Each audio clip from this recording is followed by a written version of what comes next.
Alright, folks. Yeah. Something's just on my mind, and I thought I've got to say a bit more about this situation because it's quite likely people wouldn't understand anyway. But okay.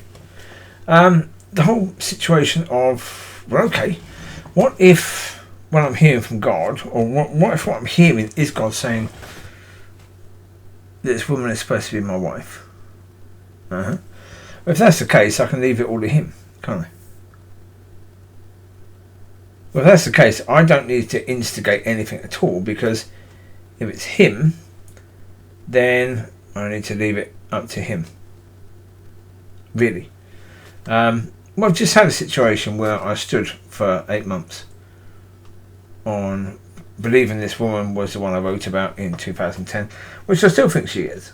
But I think it's also very, very likely that God wanted me to write that in 2010 because he knew that I would be in that position. But look, if it's her,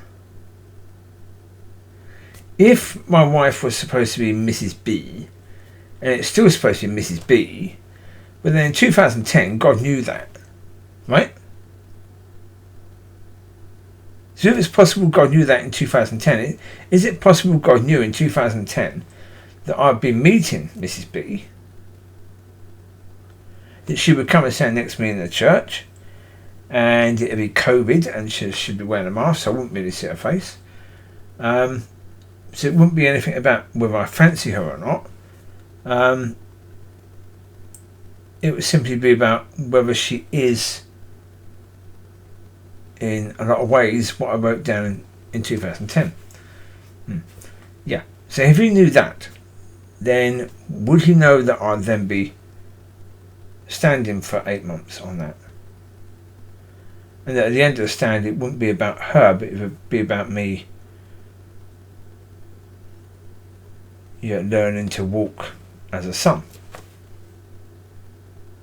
Yeah.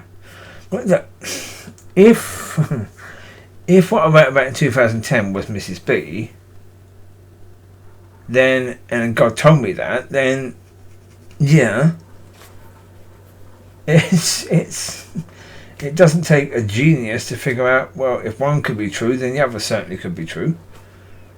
So, okay. He gave me that about her, but it wasn't supposed to be about her. But it was supposed to be about me thinking it was her, so I'd stand on that, even though it wasn't her. Yeah, that's possible. Yes. Yeah. Well, as I said, the whole point about the stand, it had to mean everything, so therefore it had to be basically that the woman I've met would have to be the woman I wrote about all those years ago,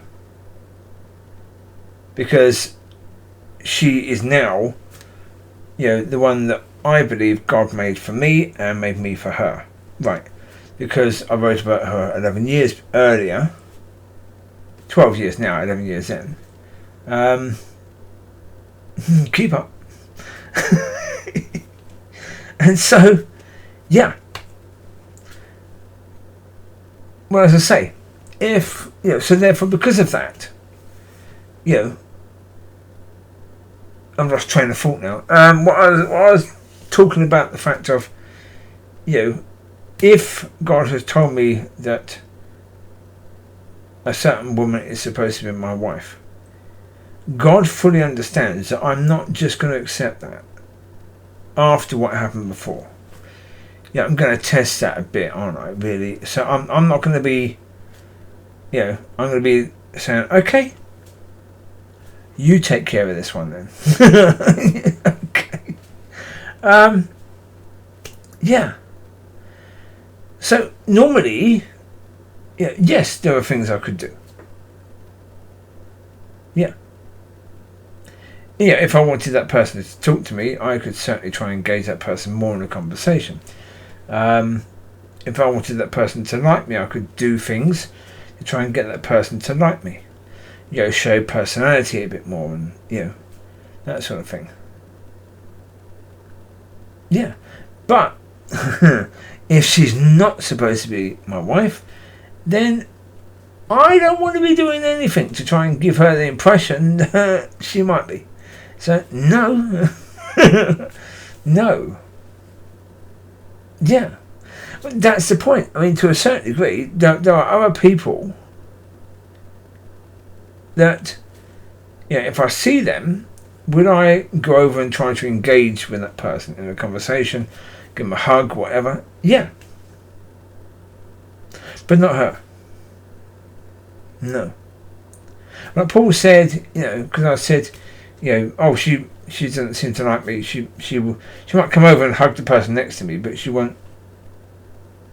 She might say hello, but that'd be about it. Yeah. Like she move across to engage someone else into a conversation, but she wouldn't do that for me. And it's like, okay, fine, whatever. Yeah. He said, well, you can engage her. And I said, well, I've tried. That's the part I tried, but I'm not going to try again. No. Yeah.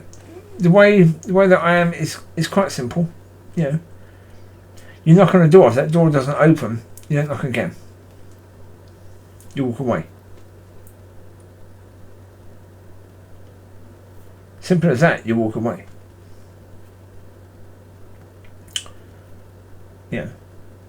And if someone says they don't want to talk to you, or don't want to talk to you about certain things, then okay, you don't have to tell me twice. You tell me once, that's enough. Yeah.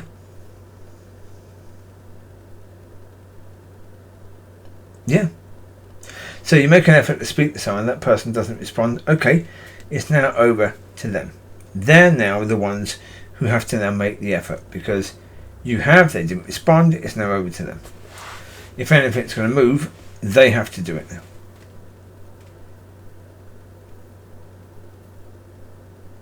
Yeah. I mean, generally speaking, if there's a situation where someone is supposed to be in my life, God's going to make sure that person is in my life. So if it's a wife, God's going to make sure that happens. I don't need to make sure that happens.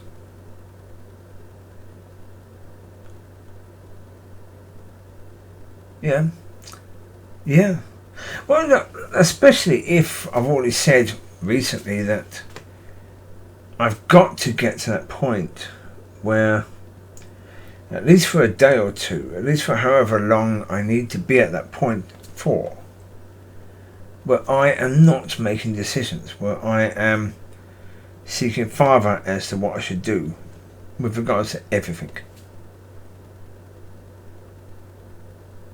And I mean everything. I've got to get to that point where I'm actually doing that, at least for a couple of days, until Father then says, well, actually, I'm going to let you make decisions on these issues.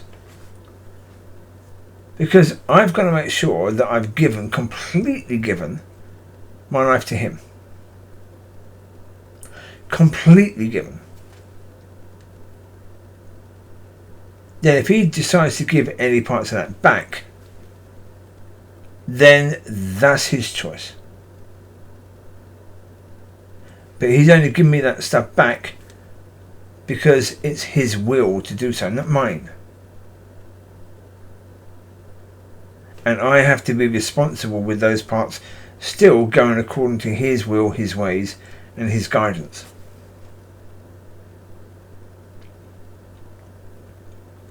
See, so to me, I've got enough to worry about, really. I've got enough to focus on. I've got enough to, yeah.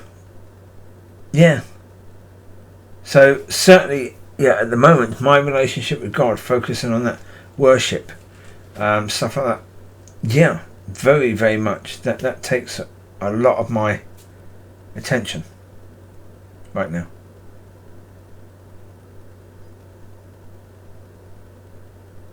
That song, I Will, talks about the fact, trying to focus on your promises, but being distracted a bit by the noise. And when things come in about possibility of wifey, that's noise right now. There's no benefit to that at all at this moment in time. None at all. Yeah. Because if I'm not ready or she isn't ready, and I can guarantee one thing, if it's either the women discussed tonight, then yeah, they're definitely not ready. I can't say at what point I am as whether I'm ready, but yeah, they are definitely not ready. No. And that sounds awful, but that's why I'm not naming the people, because yeah,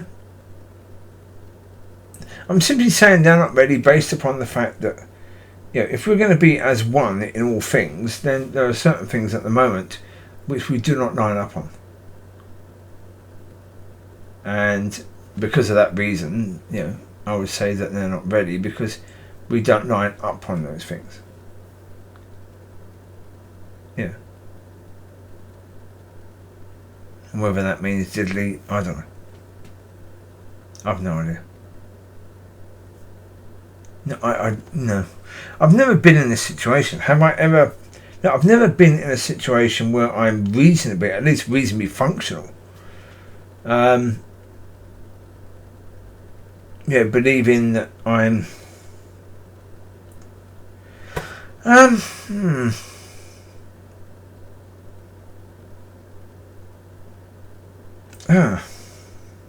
Well, this is where it gets tricky. Because I was going to say believing that I'm worthy or worth it. Well, no, not really. Because you know, if she is anything like I hope she's going to be, then I could never really be worth it. And if I'm going to be anything like she needs me to be, then she can never be worth that. So worth it isn't quite the word, but that's the closest I can come to right now. Yeah, I've never been in that position before, so I am now. So yeah, I'm certainly a lot closer to where I need to be than I've ever been, but yeah, there may still be a distance for me to travel. Well, certainly if I need to have given everything to Father, well then, yeah. Am I there yet with that? No, not yet. No, but the problem is, a lot of this other stuff can be a distraction. It really, really can be a distraction, and I don't need that. I really don't. Yeah, that sort of distraction is not helpful. But yeah. Well, it's nice to think about those sort of things and think that maybe that could be there in the future. That yeah, that would be lovely if it was. But yeah, there are far more important things to think about right now. That's just a reality, yeah, and that's not going to change. It just is what it is. So there you go. I'm going to leave you to it.